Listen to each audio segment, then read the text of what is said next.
Jangan kita kelewat benci sama seseorang. Kita nggak tahu, kali akhir hayatnya berubah. Mungkin dia mencapai jenjang kewalian yang tinggi di sisi Allah Subhanahu wa Ta'ala.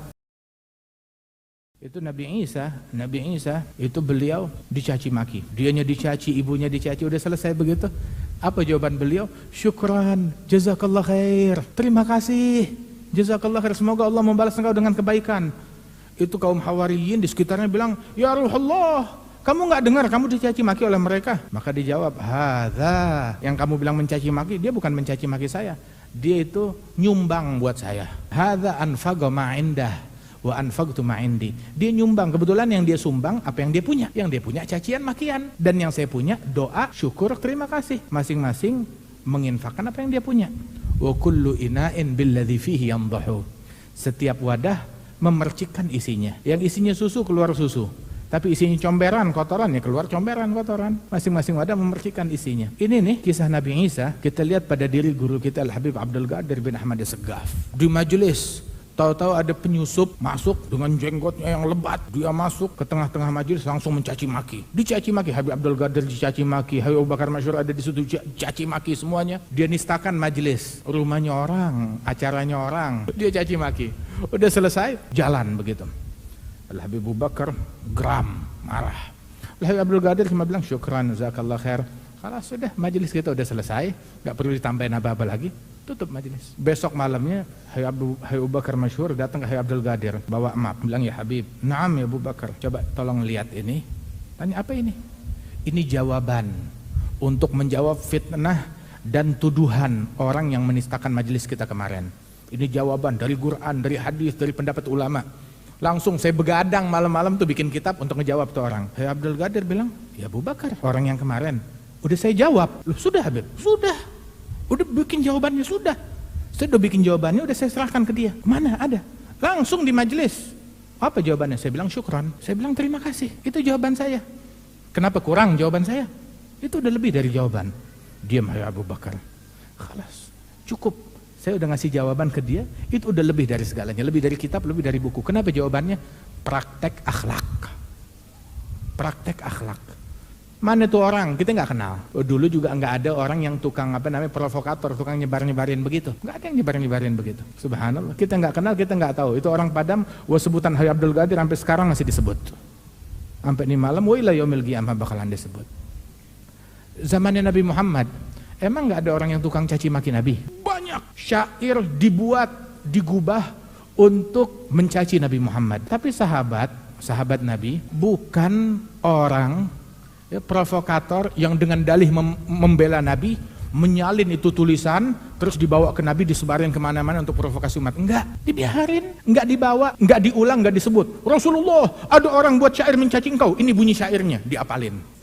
Enggak dibawa. Yang ada sekarang syair memuji Nabi Muhammad. Ada syair cacian terhadap Nabi enggak? Enggak ada, hilang dengan sendirinya. Maka nalillah bag, sesuatu yang untuk Allah langgeng abadi, yang bukan untuk Allah sehari 2 hari, seminggu 2 minggu, sebulan 2 bulan. Ambil deh waktunya yang ditentukan oleh Allah Ta'ala, terus habis. Hari kiamat jadi penyesalan. Penyesalan pertama tahu kapan? Saat ruhnya di tenggorokan. Penyesalan kedua saat dia masuk dalam lubang kuburnya. Penyesalan ketiga saat dia menghadap hari kiamat kepada Allah Subhanahu wa Ta'ala. Dan sebelum itu semuanya, bala, masaib, kesulitan, hatta mengucap kalimat la ilaha illallah akhir hayat belum tentu bisa. Biasanya seperti begitu. Waliyadzubillah. Dah, biarin. Sibuk sama kesibukan kita. Kesibukan kita bukan nukil omongan orang. Sibukan kita bukan buka medsos. Buka medsos sudah berkali-kali. Saya udah teliti medsos yang ini. Saya udah teliti medsos yang ini. Saya udah buka omongan yang ini, omongan fulan. Omongan Allah udah dibuka belum? Kalam Allah belum dibuka. Kalamun Nabi belum dibuka. Sibuk sama omongannya orang. Tinggalin. Da'in nas. Ya galbi yaquluna ma badalahum. Wattathik billah rabbil khalaqi. Biarin orang ngomong semaunya. Kita jangan dengerin omongan orang. Tinggalin omongan orang, sibuk dengan kalamullah. Ini yang kita lihat pada diri guru-guru kita. Al-Habib Umar bilang, kalau dari awal kita terpengaruh sama omongan orang, Darul Mustafa nggak bakalan berdiri, majelis muassalah nggak bakalan berdiri, kegiatan nih apa yang kita lihat nih nggak bakalan berjalan. Kalau dari awal kita dengerin omongan orang, yang ngembosin kita, udah deh nggak jadi deh, karena omongan ini, karena omongan itu. Tinggalin omongan orang. Cari ridhonya Allah Subhanahu wa taala. Idzal ladzi bainaka wa bainahu adawatun ka'annahu waliyyun hamim. Ketemu sama orang yang anti sama kita, bersifat dengan akhlak yang luhur yang mulia. Bagaikan itu orang yang kita temui bagaikan kawan sejati. Kita nggak tahu kali akhir hayatnya berubah. Mungkin dia mencapai jenjang kewalian yang tinggi di sisi Allah Subhanahu wa taala dengan dia taubat kepada Allah Subhanahu. Jangan kita cemooh orang lain. Subhanallah, makanya dibilang tuh jangan kita kelewat benci sama seseorang. Jangan-jangan orang yang kita benci satu saat bakal menjadi kawan dekat kita. Jangan kita kelewat cinta sama seseorang. Jangan-jangan orang yang kita cinta tahu-tahu bakal jadi musuh bebuyutan kita. Apa yang dijalin karena dunia bakalan fana, bakalan habis. Tapi hubungan yang dijalin karena Allah bakalan langgeng, bakalan abadi. Wali Songo di Indonesia nggak ada yang tukang caci mereka. Banyak tukang caci maki mereka di zaman mereka dulu. Mana pencacinya? Mana kuburannya? Diziarahin orang. Jangankan diziarahin, kuburannya nggak, atau mungkin udah jadi jalan tol sekarang. Wali Songo lihat kuburannya tuh di mana-mana. Diziarahi orang, nggak pernah sepi. Kapan makam Sunan Ampel sepi? Kapan makam Sunan Bonang sepi? Kapan makamnya Maulana Malik Ibrahim sepi? Nggak ada sepinya. Subhanallah. Pencacinya mereka mana? Habis. Pencacinya Nabi Muhammad mana? Habis. Pencacinya Imam Ali Zainal Abidin, Imam Al-Husain, mana pencaci? Enggak ada, udah habis semuanya. Tapi mereka tetap dikenang, diziarahin oleh orang banyak. Wah, kata. Jangan kita menoleh kepada mereka, jangan terpengaruh sama pujian orang, jangan terpengaruh sama dengan cemoohannya orang. Ini yang kita lihat pada diri guru-guru kita radhiyallahu anhum ajma'in.